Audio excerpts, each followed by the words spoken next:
जब आप मेरे पास आते हैं कोई ना कोई तरक्याती काम का या तो मैं इफ्तिताह कर रहा होता हूँ या उसका संगे बुनियाद रखा जा रहा होता है, तो इस बात का सबूत है।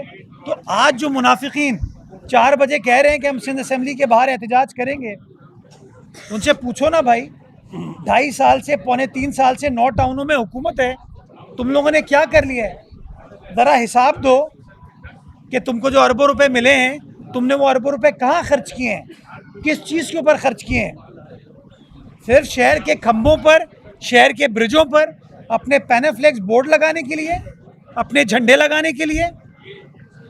तो मैं तो आज फिर वैलेंटाइंस डे की मुनासबत से उनको मोहब्बत का पैगाम भेजता हूँ। सुबह मैं नईम उर रहमान साहब को फूल भिजवा दिए हैं, अपने वादे का पक्का हूँ मैंने फूल भिजवा दिए हैं। और फिर कहता हूँ यार, शहर की खातिर मुनाफिकत छोड़ो, सच्चे हो जाओ, काम करके दिखाओ। तुम 2 काम करोगे, हम 20 काम करके दिखाएंगे इंशाअल्लाह।